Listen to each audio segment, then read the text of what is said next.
नमस्कार, मी दिलीप स्वामी, जिल्हाधिकारी तथा जिल्हा दंडाधिकारी बोलतोय। आपणाला सर्वांना माहिती आहे, आंतरराष्ट्रीय स्तरावरच्या काही प्रसंगामुळे आपल्याकडे गॅस आणि डिझेल पेट्रोलचा तुटवडा आहे अशा पद्धतीच्या बातम्या प्रसारित झाल्या। काही लोकांनी अफवा पसरवले, त्यामुळे खूप ठिकाणी पॅनिक परिस्थिती निर्माण झालेली आहे।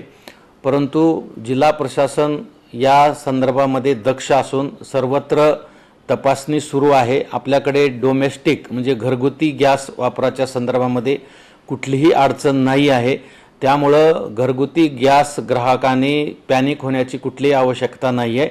आपल्याला रजिस्ट्रेशन नंतर जो काही कालावधी दिला जाणार आहे त्या कालावधीमध्ये आपल्याला गॅस सिलेंडर मिळणार आहे। फक्त कमर्शियल गॅस उपलब्धतेच्या बाबतीमध्ये अडचण निर्माण झालेली आहे। त्याच्या संदर्भामध्ये सुद्धा शासन स्तरावरून प्रयत्न चालू आहेत आणि जिल्हा प्रशासन स्तरावर सुद्धा या संदर्भामध्ये विविध कंपन्यांशी बोलणे चालू आहे।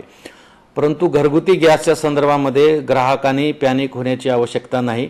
तथापि सध्याची टंचाईची परिस्थिती लक्षात घेता गॅस वापराच्या संदर्भामध्ये सुद्धा आपणा सर्वांना काळजी घेणे गरजेचे आहे। जास्तीचे पदार्थ तयार करणे किंवा गॅस वाया घालवणे किंवा बऱ्याच ठिकाणी गॅस चालू असतो आणि त्यावर काही शिजवलं जात नाही, अशा पद्धतीने मोठ्या प्रमाणामध्ये गॅस बऱ्याच ठिकाणी वाया जातो। तर या सर्व बाबी आपण लक्षात घेऊन माझी सर्वांना विनंती असणार आहे की आपण पाणी टंचाईच्या काळामध्ये ज्या पद्धतीने पाणी जपून वापरतो त्याच पद्धतीने आता गॅस सुद्धा आपल्याला जपून वापरावा लागणार आहे। जोपर्यंत ही परिस्थिती निवळत नाही तोपर्यंत प्रत्येक ग्राहकाने आवश्यकतेप्रमाणेच अत्यंत काटेकोरपणे गॅसचा वापर केला तर आपल्याला गॅस पुरेसा उपलब्ध होऊ शकतो। त्यामुळे आपण गॅस वाया जाणार नाही याची पण काळजी घ्या। संपूर्ण गॅस एजन्सीच्या तपासण्या आमच्या पुरवठा विभागाच्या टीम मार्फत तयार केलेल्या तपासण्या होत आहेत।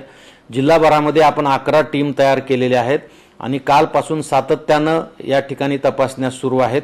कुणी जर काही सावळा गोंधळ करत असेल, काळा बाजार करत असेल आणि त्याच्या पद्धतीने काही साठे वगैरे करून ठेवत असतील तर तुम्ही जिल्हा प्रशासनाशी संपर्क करा, जिल्हा पुरवठा अधिकाऱ्याशी संपर्क करा।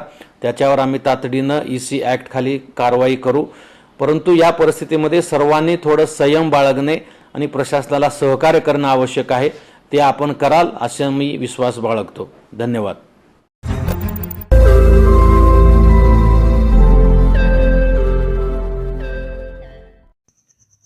रोज नई खबरों को देखने के लिए हमारे औरंगाबाद समाचार चैनल को सब्सक्राइब कीजिए और नोटिफिकेशन पाने के लिए हमारे बेल आइकन को दबाइए ताकि हर खबर की नोटिफिकेशन आपको मिलती रहे।